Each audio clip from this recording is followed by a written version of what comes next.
الرحمن الرحیم الحمد للہ رب العالمین والعاقبۃ للمتقین والصلاة والسلام علی اشرف الانبیاء والمرسلین نبینا محمد وعلی آلہ واصحابہ اجمعین۔ محترم سامعین و ناظرین کرام، السلام علیکم ورحمۃ اللہ وبرکاتہ۔ یہ ہمارا جو چینل ہے، جو پیج ہے، یہ مقامات کے دروس کے سلسلہ میں ہے۔ تو مقامات میں الحمدللہ ہم نے بہت دروس ویڈیو اس پیج پر دیے ہیں، آپ اس کو بار بار سنیں اور اس کو آپ سمجھیں اور اس کے بعد آپ پریکٹس کریں، انشاءاللہ بہت فائدہ ہوگا۔ آج کا ہمارا درس وہ یہ ہے کہ ہماری جو سانس ہے، وہ سانس کس طرح ہم زیادہ کر سکتے ہیں، طویل کر سکتے ہیں۔ تو اس میں ایک چند باتیں ضروری ہے کہ میں آپ کے سامنے پیش کروں۔ سب سے پہلے سانس کے لیے جو ہے وہ ورزش ہے۔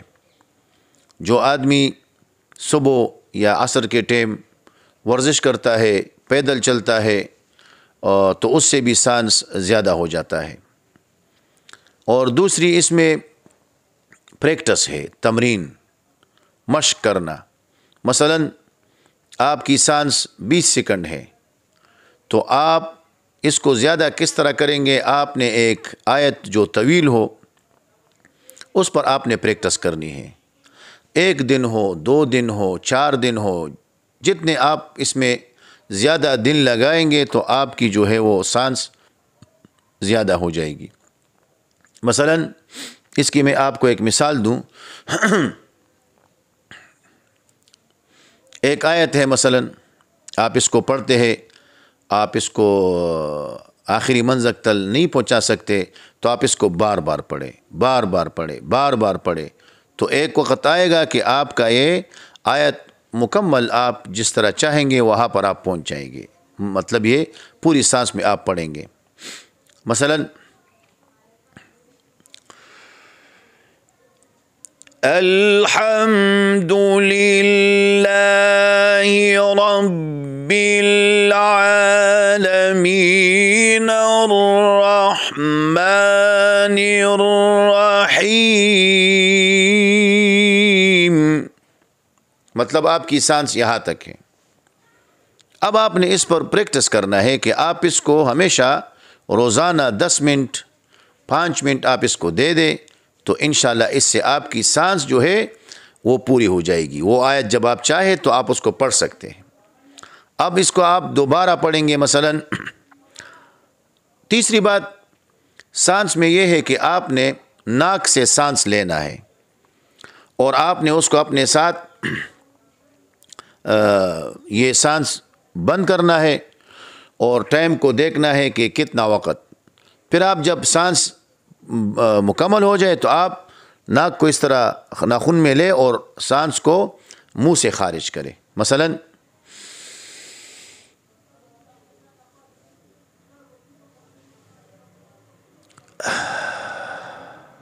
اس طرح، اس سے بھی سانس طویل ہو جاتی ہے، زیادہ ہو جاتی ہے۔ آیت میں نے آپ کو پریکٹس سنایا۔ مثلا آپ کوشش کریں کہ آپ سانس آیت کو جواب میں پڑھیں اور تھوڑا جواب الجواب، اور اگر ابتدا میں ہو تو آپ پہلے اس کو قرار میں زیادہ کریں۔ مثلا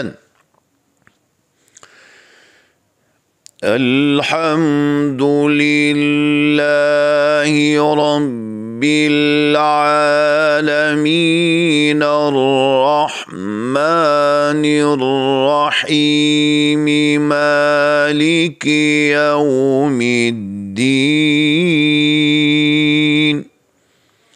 قرار پر آپ چند روز اس پر پریکٹس کرے کہ آپ کی سانس طویل ہو جائے۔ پھر آپ اس کو جواب میں پڑھیں۔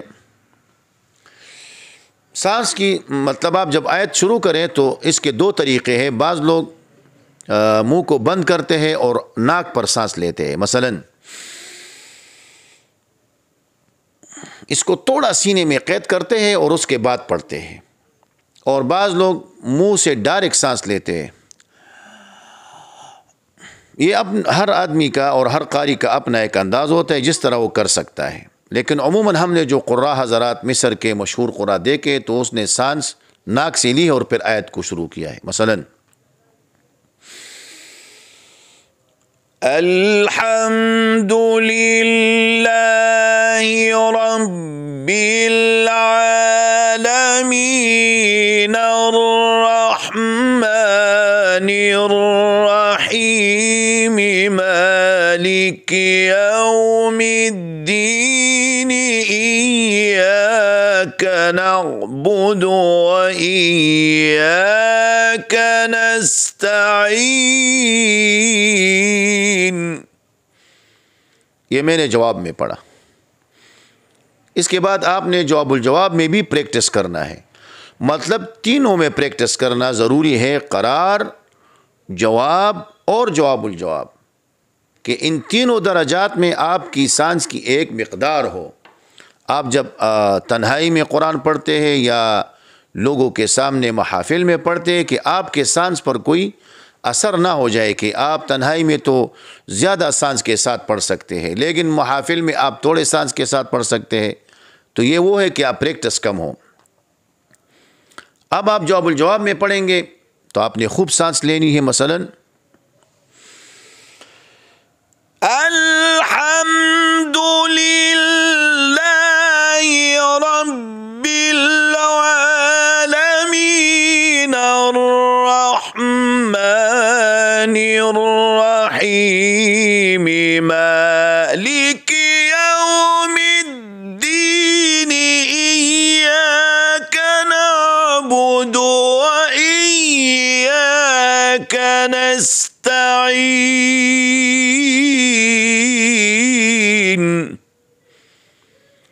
تو ان تینوں درجات میں آپ نے پریکٹس کرنی ہے، اور انشاءاللہ آپ اس ویڈیو کو دیکھیں اور ساتھیوں کے ساتھ اس کو شیئر کریں تو انشاءاللہ تعالی آپ کو بہت فائدہ ہوگا. یہاں تک ویڈیو تھی. انشاءاللہ آئندہ پروگرام میں اور ویڈیو بنائیں گے انشاءاللہ اسی سلسلے میں. اللہ توفیق دے. وآخر دعوانا الحمد للہ رب العالمین.